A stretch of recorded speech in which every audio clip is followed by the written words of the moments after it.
औज़ुबिल्लाहिमिनश्शैतानिर्रजीम बिस्मिल्लाहिर्रहमानिर्रहीम। प्यारे स्टूडेंट अस्सलाम वालेकुम। आज हम कहानी के ज़रिए कुछ सीखते हैं। टेंस की कहानी है, सुन ले। एक दफ़ा का जिक्र है, एक गांव में एक किसान रहता था जिसके 3 बेटे थे। एक का नाम था प्रेजेंट, दूसरे का नाम था पास्ट और तीसरे का नाम था फ्यूचर। ये तीनों बहुत बदतमीज़ थे। इसी वजह से किसान बड़े टेंशन में रहते थे और लोग उसे बाबा टेंस के नाम से याद करते थे।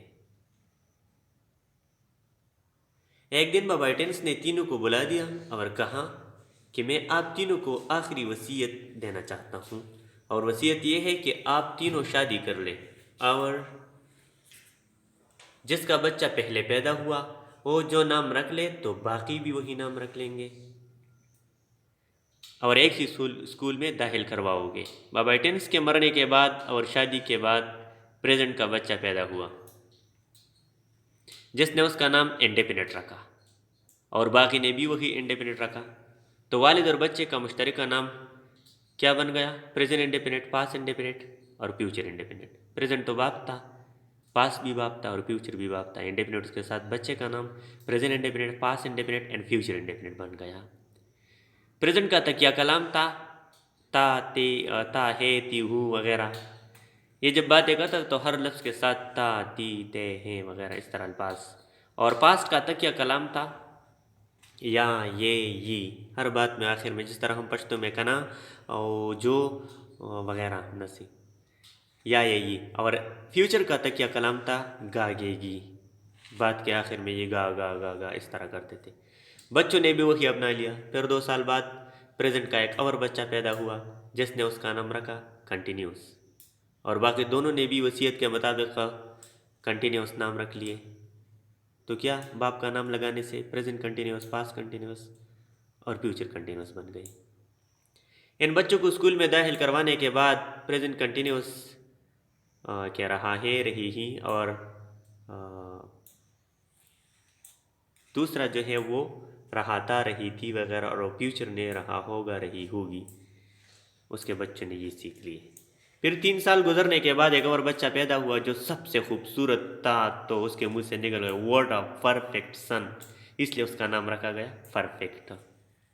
और वो दोनों खूबसूरत नहीं थे, वो जो दोनों भाई थे उसके जो बच्चे पैदा हुए वो बहुत बदरंग का ना। लेकिन वसीयत के मुताबिक तीनों जो है यही बन गए। कैसे? वही नाम रख लिया उसने। एक ने प्रेजेंट परफेक्ट, पास्ट परफेक्ट और तीसरे ने फ्यूचर परफेक्ट रख दिया। इसी तरीके से वक्त गुजर रहा था और 2 साल बाद उन्होंने फैसला किया कि अब इस आने वाले बच्चे के नाम के साथ अपने दूसरे बच्चों के नाम भी लगाएंगे ताकि ख़ानदान का नाम मजबूत रह जाए।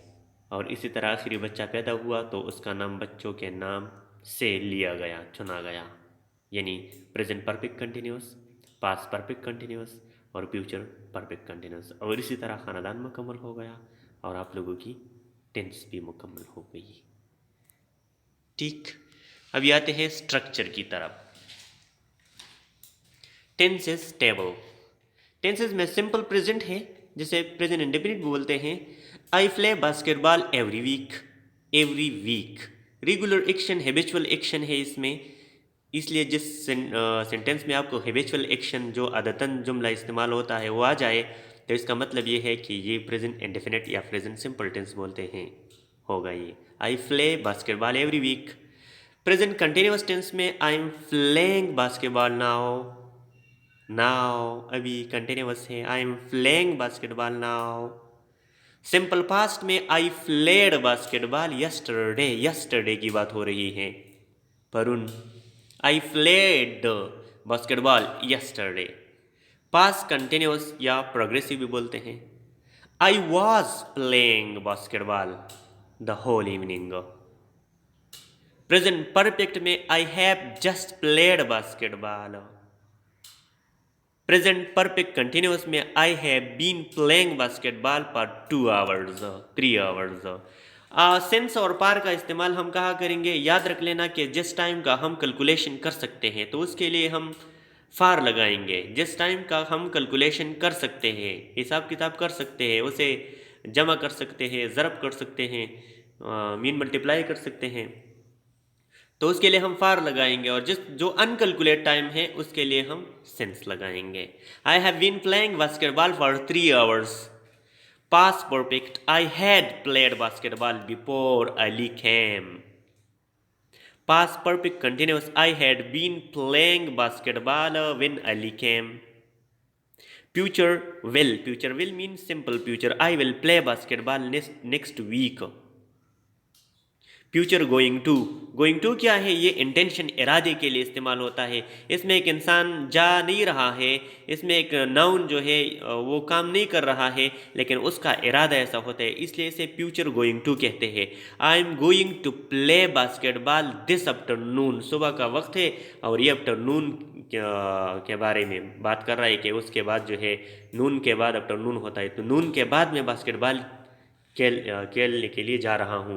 आई am going to play basketball this afternoon, ये इरादा है। ठीक है। I am going to kill you, मैं आपको कत्ल करने जा रहा हूँ, यानी अब मैं हूँ अपनी जगह पे, आपको अभी नहीं कत्ल कर रहा हूँ। कंटिन्यूस नहीं है, ये गोइंग टू है, इंटेंशन है। I am going to play cricket, play cricket, सही। I am going to Islamabad tomorrow, मैं कल इस्लामाबाद जाने जा रहा हूँ, मैं कल इस्लामाबाद जा रहा हूँ, कल। ठीक है।